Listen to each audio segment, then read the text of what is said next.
Before talking about all these things or the lesson 2, let's talk about something else.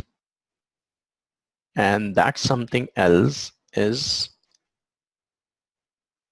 let me bring a slide. First thing, C# is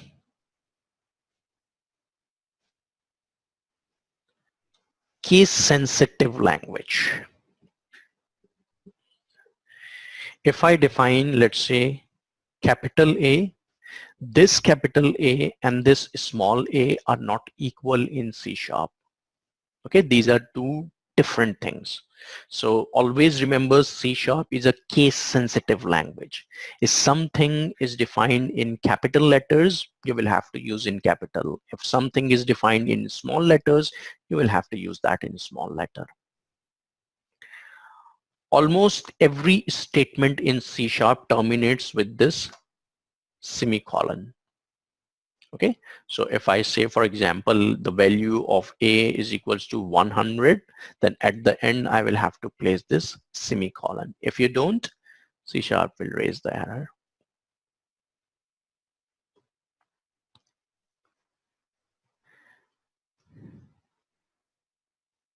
The most important part of C#, it is object-oriented language. Okay, that's the most important part of the C#. So very simply, you can say it's the cousin of C or C when it comes to writing the syntax, or even the Java. If you are a Java developer, so it's very easy to, or for the Java developers, it's very easy to switch on C#, by the way. Now, it is an object-oriented language. Now, what is object-oriented language? Forget about computers and the computer languages and the programming languages for a while. First, understand what is an object. In this world, we have different objects. Some of the objects are living objects, some of the objects are non-living objects. So for the sake of example, we have, let's say, one object which is human. We have other kind of object. Let's say we have animals. We have another kind of object, my laptop, my this screen, my this presentation, my keyboard. Everything in this world is an object. Okay. Every object has some qualities, or close in computer science language, let's say, we call it every object have some properties. Okay, so the properties describe that object. What is that object? So can you describe some of the basic properties of human? Height, color, number of properties are there. Okay, let's say my weight.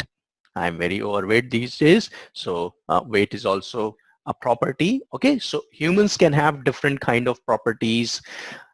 Animals can have different kind of properties. My computer can have different kind of properties. Property ultimately describe that object. So in .NET, whenever we will talk about anything, any and everything in .NET is an object, whether it's the small variable or it's a component which facilitates me in connecting with the database. Every single thing is an object, which means every object can have some properties. It is the first thing we need to establish.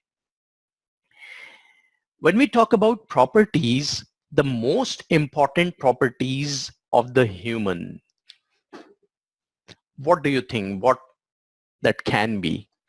We have millions and billions of humans on this earth. So Yups, exactly.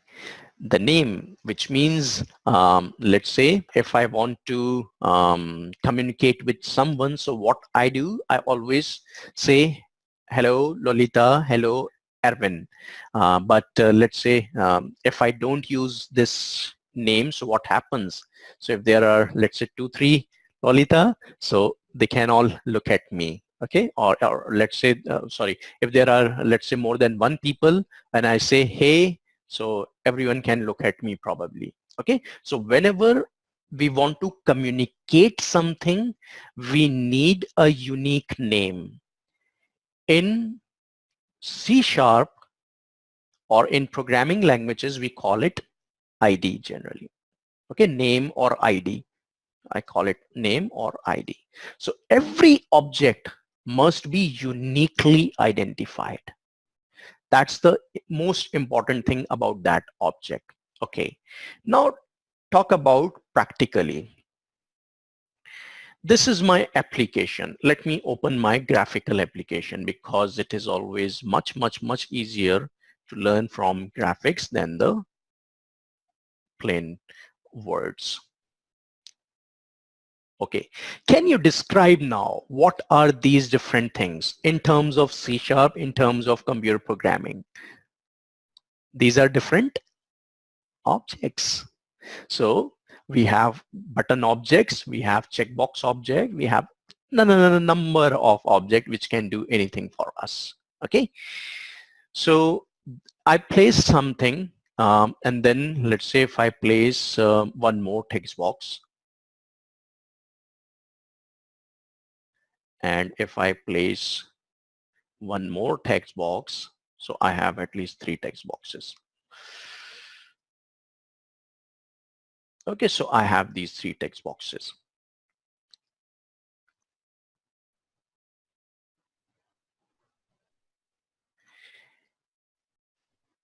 I have one button, for example. This is my button. So we all know that whenever we use these days any website, so there is a submit button. We fill a form, and when we click on that submit button, so that data is submitted inside the database, or there are a number of controls where on click of something, something else happens. Okay, let's say if I want to communicate with this text box, or if I want to communicate with this text box on click on of this button. So the first thing I need to know is that the most important thing, that I need to set the name of this object. Okay, so currently I don't know what's the name of this object. Either I will have to find in the properties, because I clicked on this. So the XML which is generated, or which relates to this text box, is highlighted. If I click on second button, so the other one is highlighted, or vice versa. If I click on this text box, so the text box related to this XML is selected. Okay, so let me check. There is no name property. Okay, so what I can do, I can assign name. For example, the name is txt first name. Okay, then I can probably say the name is txt last name. Okay, this place is known as properties windows in .NET. So using this place graphically, I can assign, or I can change multiple properties. Okay, so when I did that, so what happened behind the scene in WPF application, an XML is generated for this, and the attribute is this time name. Okay, so if I want to interact with this text box in my application, so I can use the name of this text box, and I will write some code. Okay, so the most important thing in C# is that I need to know the name of the object with whom I want to interact. That's the first thing. And second thing, I know every object exposes some properties. I can read the values of those properties, or I can change the values of those properties.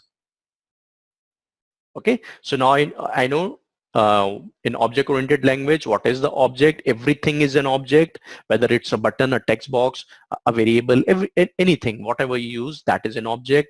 Object can have different kind of properties. Button can have different properties. Text box may have different kind of properties. So these are my properties, number one.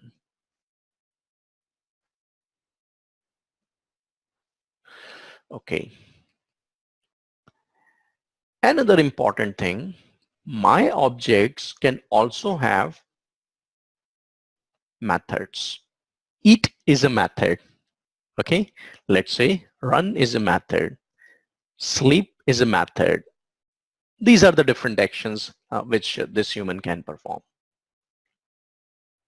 Okay, so in programming, every object will have different kind of methods associated with it. In object-oriented programming, in graphical user interface based programmings, we will handle those methods. I will call those methods. Let's say move this object from this place to that place. I can do that if there is a method available.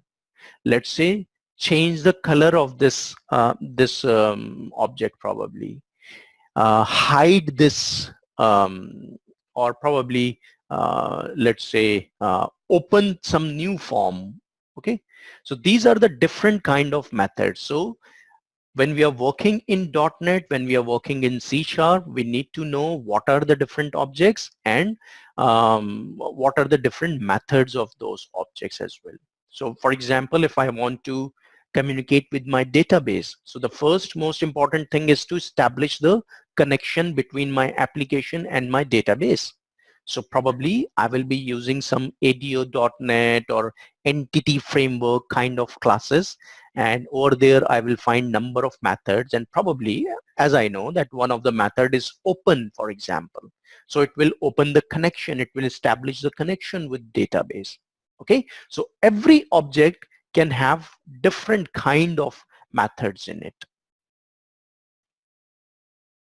Okay, let me remove this one so that we have some more space.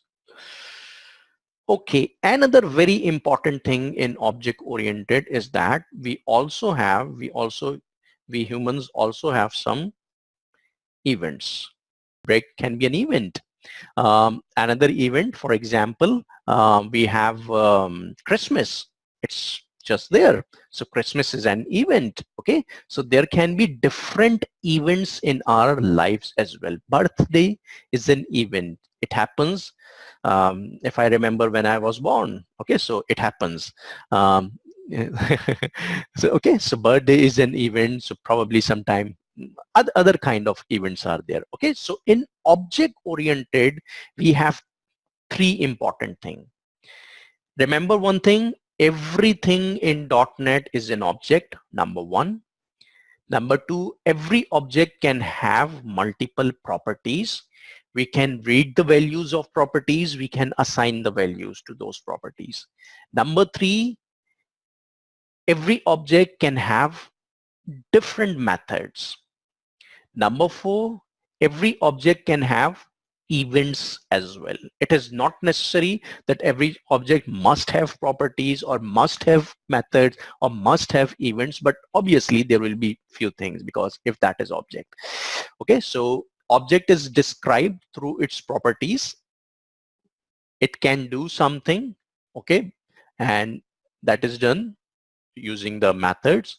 And if we want to let's say capture that, do this thing when this thing happens, so that happening can be captured in events.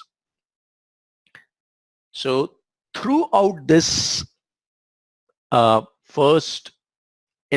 throughout this entire training, you will keep learning properties, method, event, properties, methods, event. That's it.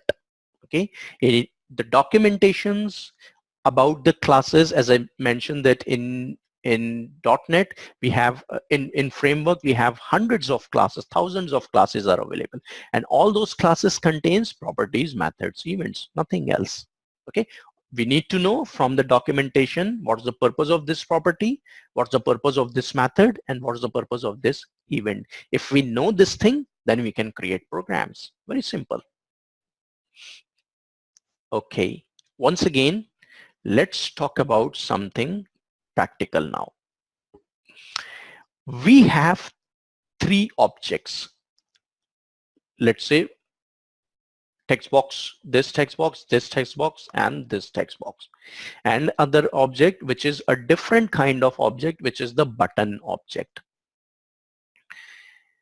What I want to do, let's say if I execute my program,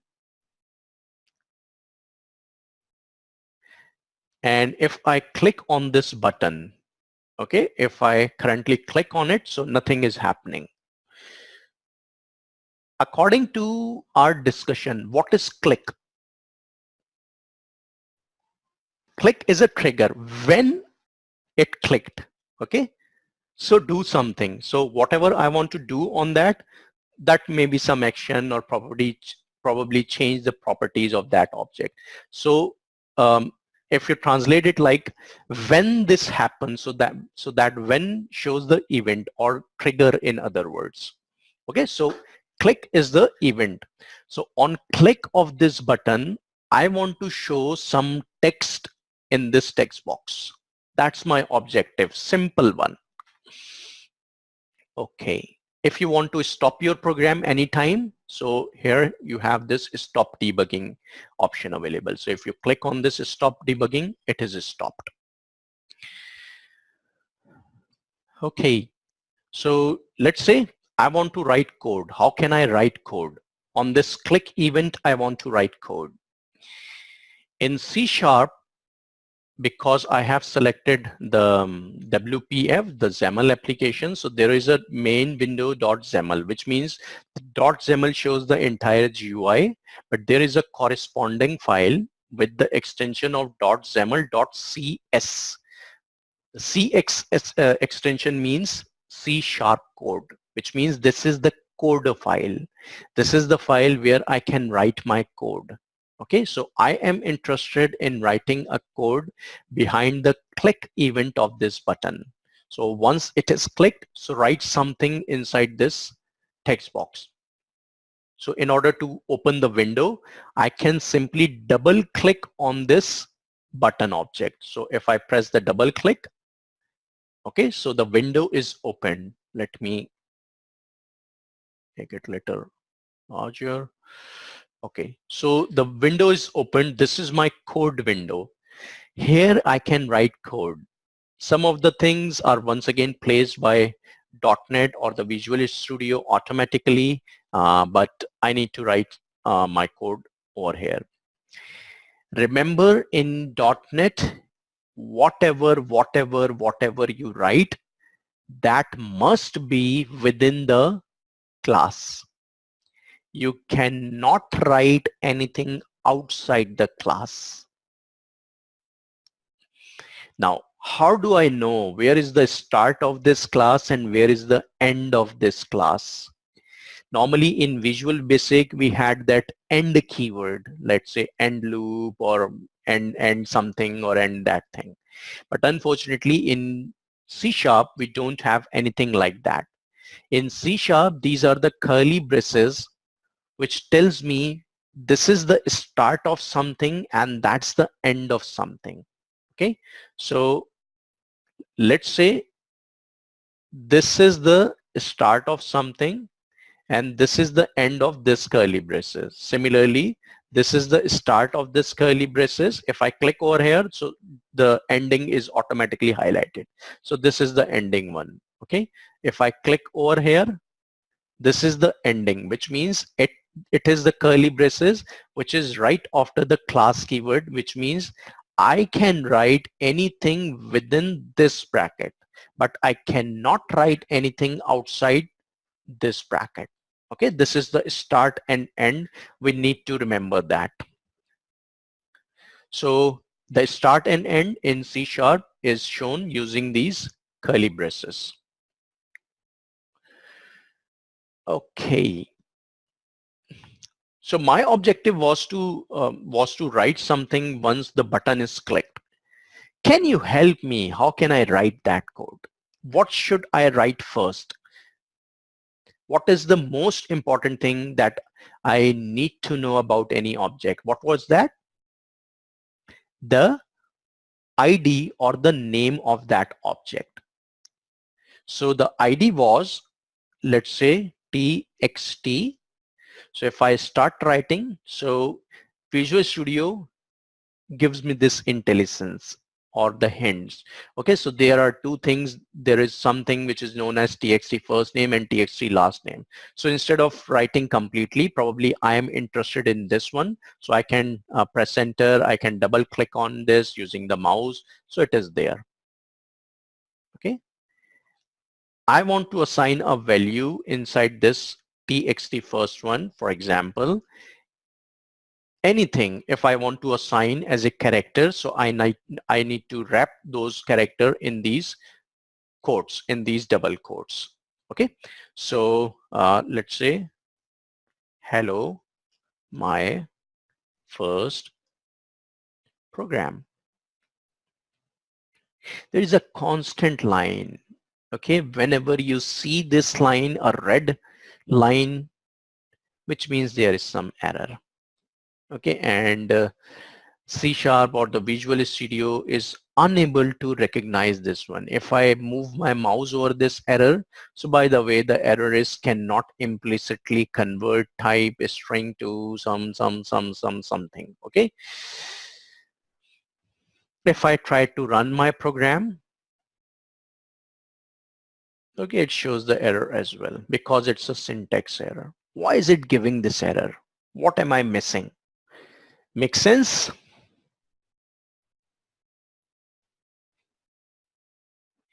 This is .NET.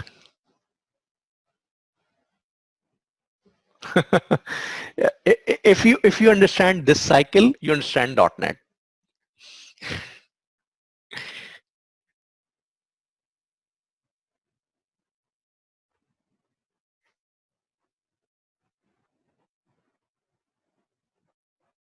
Yeah. Yep, exactly. So these days, I think in older days, the program we used to create in 6 hours, we can create in 6 minutes. Okay. Okay, once again, you can find out it says button underscore click underscore one, something private, void. We will learn all these things. So even later on when you will look at the code, you will find out, okay, what's the meaning of this? You will do this on your own. So if you want to write, let's say, multiple things, obviously you can write as many codes as you want. So this is my first name. This is my last name text box. On click of this button, I want to show first name and the last name in this third text box, and the name of this third text box is the txt full name. Okay. Now I'm interested in knowing what is happening behind the scene. Okay. I need to know, for example, what system is doing, what my computer is doing. As on one of the slides, as I showed you that we can use this txt for, we can use those debugging features. So if I move my cursor, move my mouse pointer over there in this gray place, okay, over here, if I click, so you will find this red color spot, which is known as debug, which means when I click on the button and whenever Visual Studio will try to read this instruction, so it will break and it will show me this code. So I would be able to view or execute those commands. Okay, so let me start my program. So if I click on this button, now I am inside the code. There are a number of windows available where I can find out what is happening. Three important button over here: step into, step over, and step out. Step into will take me into more detail.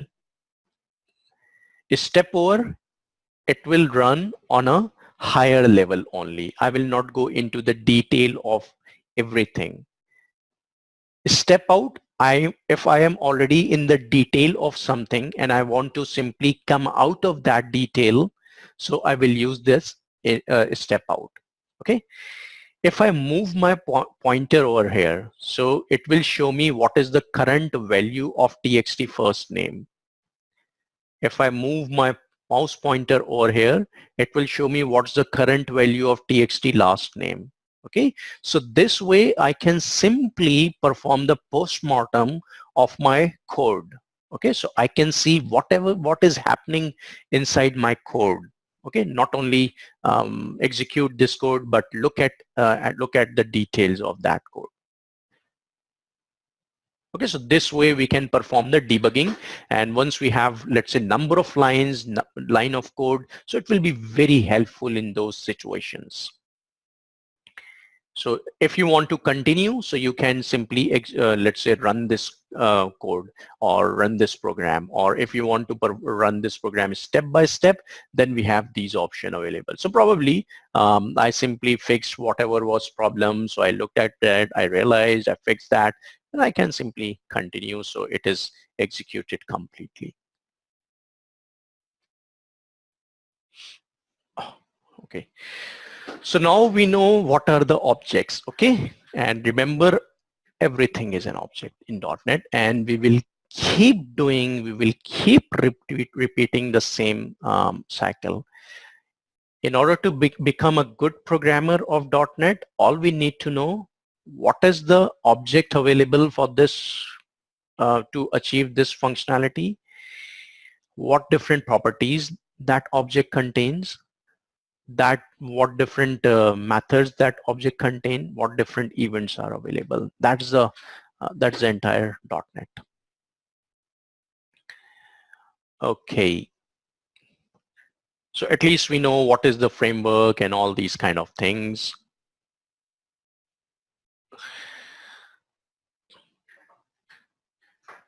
Data types.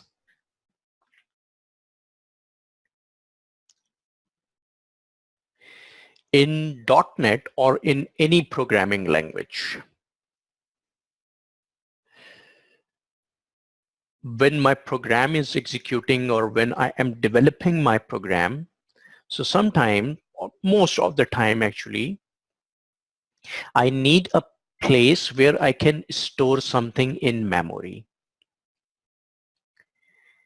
In any programming language, if I want to store something in memory, so what we do, we use variables. As the name suggests, it's a variable, which means it can vary. If currently it has this value, then later on the value may be a different value. In .NET, we have number of data types available. Sometime I want to store the numbers. Sometime I want to store the characters or the strings. Sometime I want to store, for example, whether this is true or false. Sometimes probably I want to store something else. Okay, let's say the date time. So the number of data types are available. These are the different data types. Int means integer. It can store data up to the 4 bytes. Long, again, the integer, but it can store the data up to the 8 bytes. Okay, the float, which can store the floating point numbers, that double. Okay, precision wise it is much better. Okay, decimal, character for storing the single character, a string for storing the sequence of character. If I want to store a complete string, let's say as I did, this is my something, so I can use string. Okay, date time, so it can store the date time. Boolean, it can store the Boolean values, true or false, or 0 or 1. Whenever we declare properties, by the way,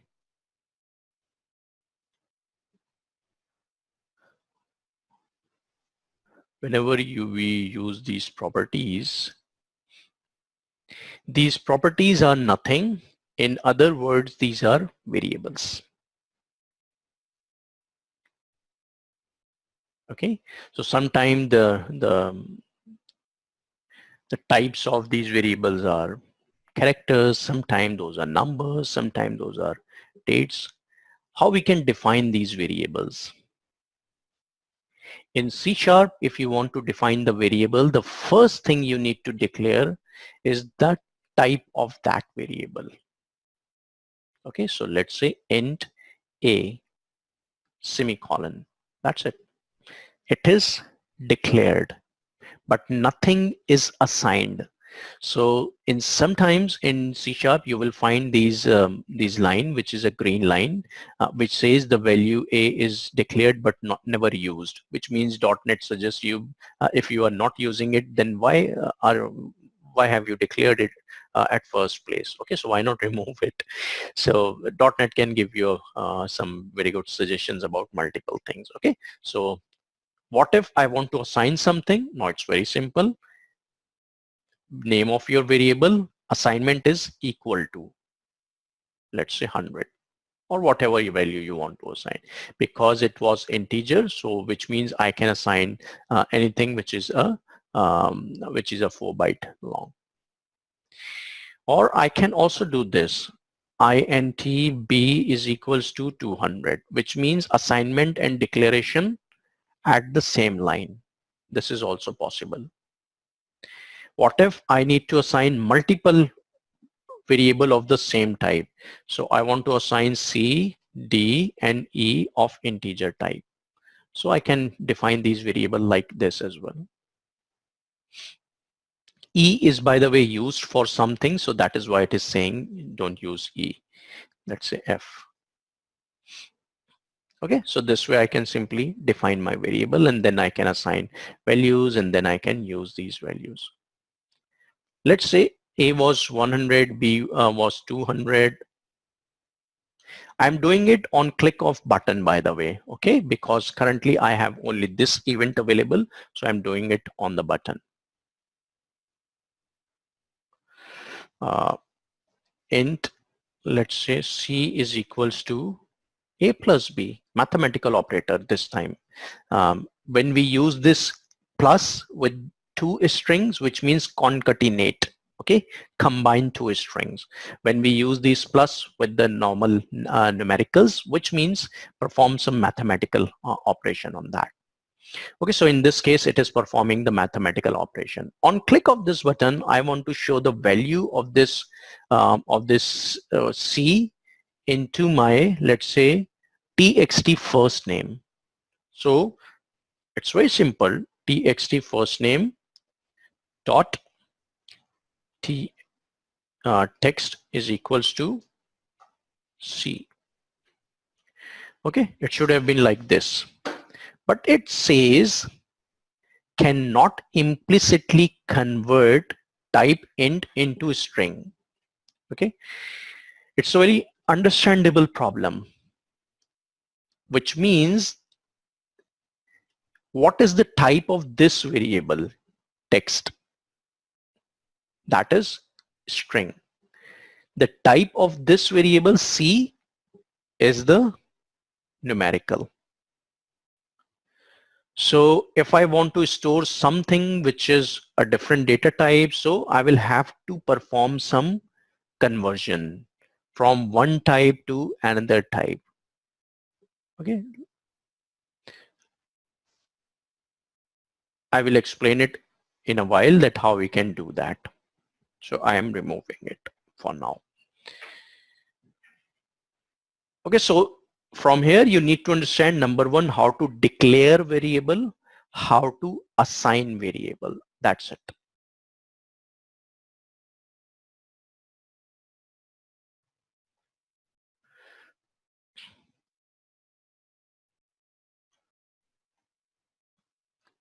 Okay, so this is now we know how to declare it. Number one. Number two, there are number of mathematical operator. Now we know plus, minus, divide, multiply. Okay, all these operators are useful and we can use all these operators on numerical data, plus we can additionally we can use this plus operator with the strings. So if we use with the strings, so two strings are combined, or in other words, those are concatenated. How do we declare variables? Now we know how to declare it. Either declare on a one single line or declare a type of one type with multiple variable names. So let's say in this case, price and text both are the integer variables. So I declared on a one single line. Okay. Assignment is very same. I can assign on separate lines, or I can assign it the value while I'm declaring the variable.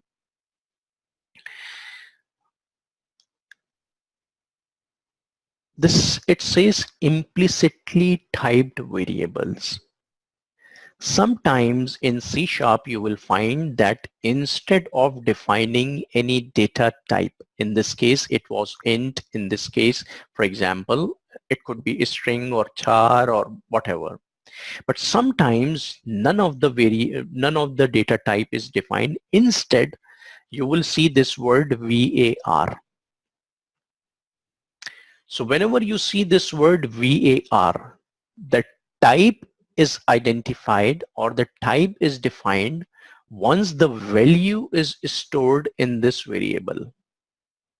So sometimes when we are writing some programs, so there are some situations where we don't know what type will we get ultimately, whether that will be a type of database, or will that be the type of file, or will that be the file type of some image.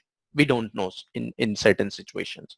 So in those cases, if I don't know what type will I get, so how can I declare a variable at first place?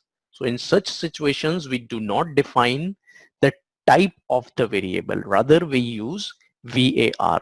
So the type is identified when we assign something into this variable. Okay, so this var is very important, and we will use this var keyword quite a lot in .NET.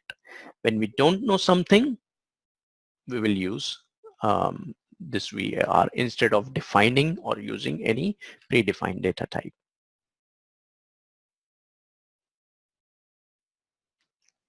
Okay. Difficult part, instantiating object variable by using new keyword. According to this line, it says, for example, service configuration. Can you identify what is configuration, what is service configuration? In this case, the int is type.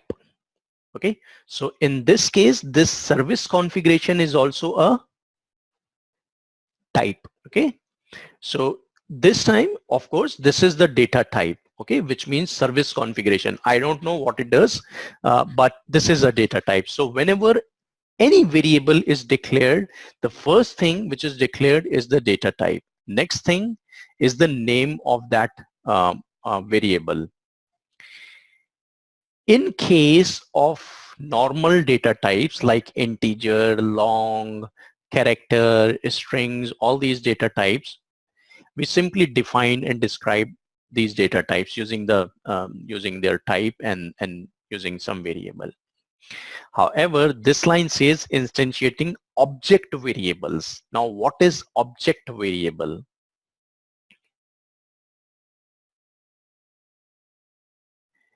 As per this example, everything is an object. Okay, even this form, this entire form also is an object. What if I add another form? So I can simply right click on my project, go to add a new item, and then from here, let's say add one more thing, which is a window. In this case, window, WPF window.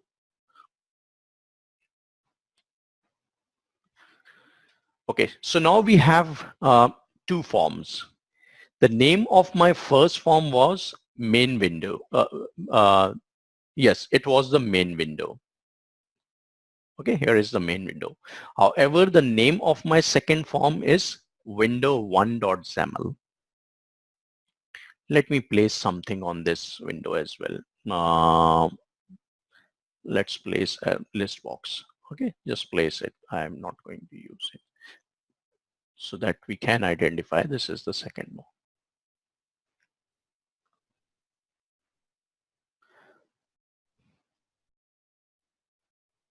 Okay. So this is my window one, which is another form. So if I execute my program, my main window, which means my first form, will execute all the time. Okay. I need a functionality.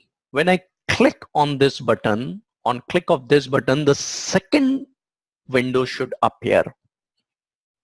Okay. Now remember, this second window, the name of this second window is window one, and this is an object as well.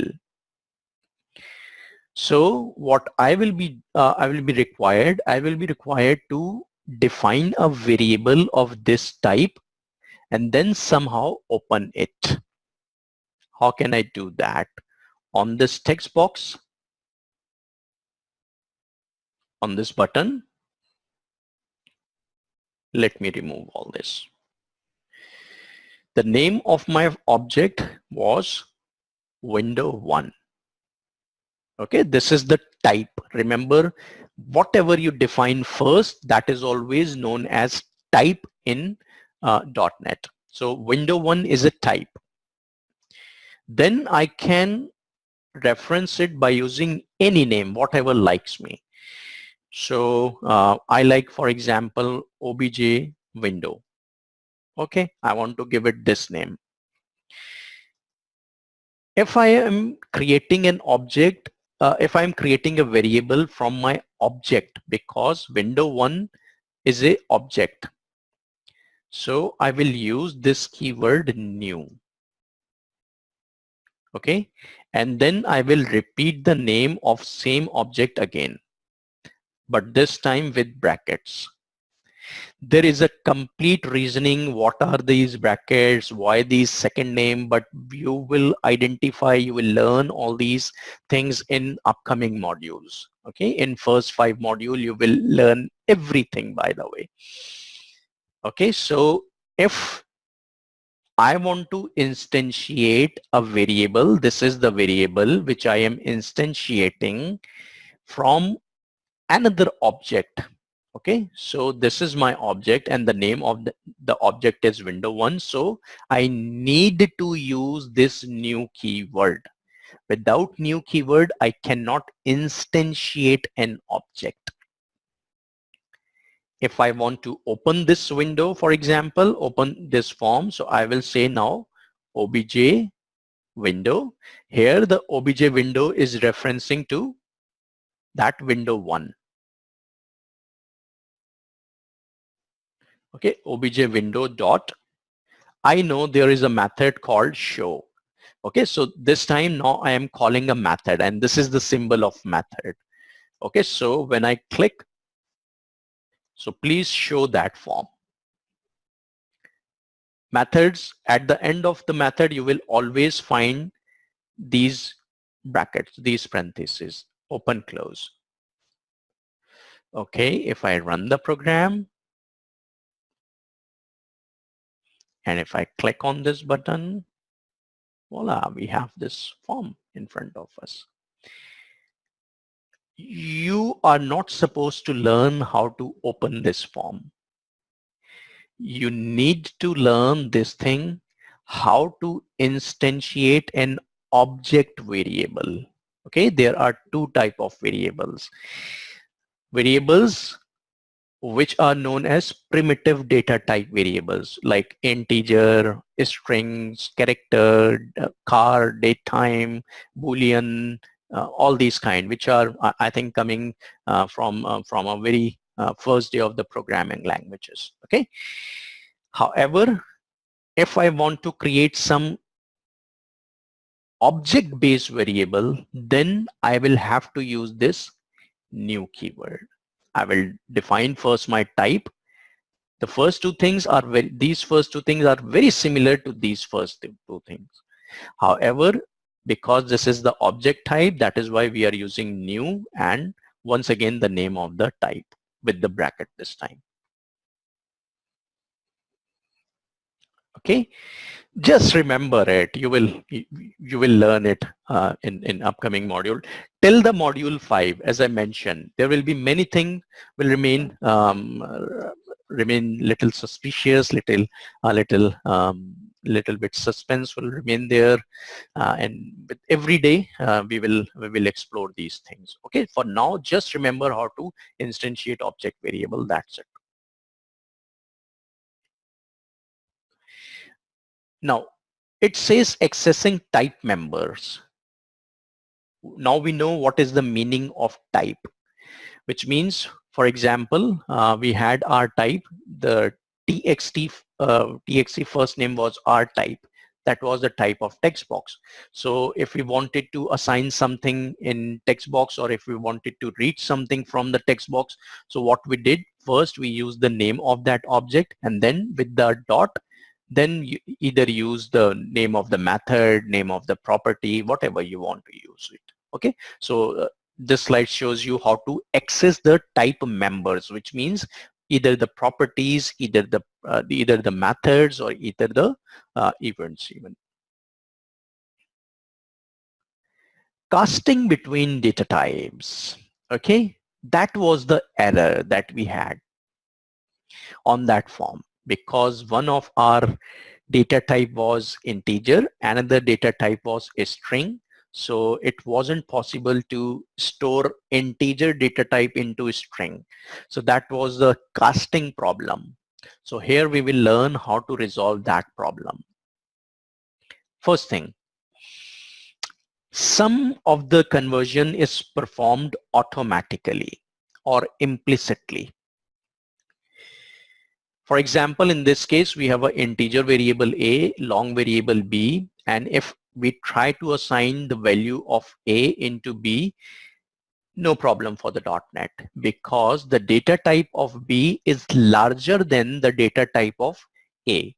So a smaller thing can be adjusted into the bigger thing. Simple rule. However, in second case, if we try to assign the value of b into value of a, that is not possible, because larger thing cannot be adjusted in smaller thing. So in this case, b is the larger data type because it is the type of long. However, a is the smaller one because it's the type of integer. This is the 4 byte and this is the 8 byte. So if we want to perform this operation, so we will have to perform some explicit conversion. Okay, and how we can perform explicit conversion? So on this line we will say, let's say in brackets you will find this int. In this case, it means before assigning the value of b into a, first convert the value of b into integer and then assign it into a. In this case, you may lose some of the data as well. So if for example the long variable contains a very large number, but if you are trying to store that very large number which is less than 4 byte, which is greater than 4 byte, then obviously you will lose some of the data. So you have to be very careful. You have to be very cautious that you know that, okay, no data loss will occur. Okay, so remember this thing. You can use multiple types over here. If you want to convert into integer, into float, into double, into other data types. Okay, so you will use this. You will use that data type in the parentheses. So this is called explicit conversion. You inform .NET, okay, I am responsible, I know it, so please convert it for me. You tell it. However, in first case, .NET knows everything itself. Okay, and it is done for you automatically behind the scene. It is implicit. Second case is the explicit. Another very important thing, we have a class available and the name of that class is convert. It is available in .NET, by the way, which means a built-in class of the .NET. The purpose of this convert is to convert a data type from one format to another format. Okay, so which means in this case, I have a string variable and the name of that variable is possible int. Though I have numbers, but these numbers are written inside the quotation marks, which means strings. Now I have another variable and this time the variable name is count, but the data type of this variable is int. My objective is to assign the value of possible int into count. This is the same thing which I was trying to do. I had two integer variable. I calculated into another variable. Then I tried to simply save that thing in some text. Okay, so this time it is reverse, but the scenario is same. So what we are doing before assigning a string, which is a different data type, to another kind of data type, we are using this convert class. And this convert class contains number of methods. One of the method is toInt32, which means before assigning this variable into this variable, convert this variable into 32-bit integer and then assign it into numbers. Okay, so let me remove this one and let's go. We have int a is equals to 100. We have int b is equals to 200, and we have int c is equals to a plus b. And this is the problem that we had last time. Let's say txt first name dot text is equals to, so I will have to convert this. So I will say convert dot to string. Okay, and then pass the name of my variable c. So before assigning, this will convert into string, and now there is no more concerns, no more objections, no more errors. So if I run my program, click it, oops, okay, yeah, okay, so 300 is here. If I don't do that, so there will be an error all the time. Okay, so this convert is very important one.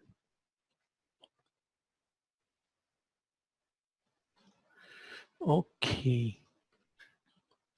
So now we know how to cast between data type.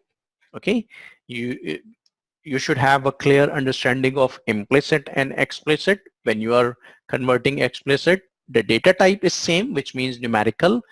But in case of convert, which means you are converting from one format to another one. Okay, so obviously you will perform the lab, but try to create whatever you just said. Let's say try to do, you have two numbers, okay, first text box, second text box, and then what you do, you have a third text box. So on click on a button, add two numbers and then write the result in the third text box. Just try yourself. Wonderful.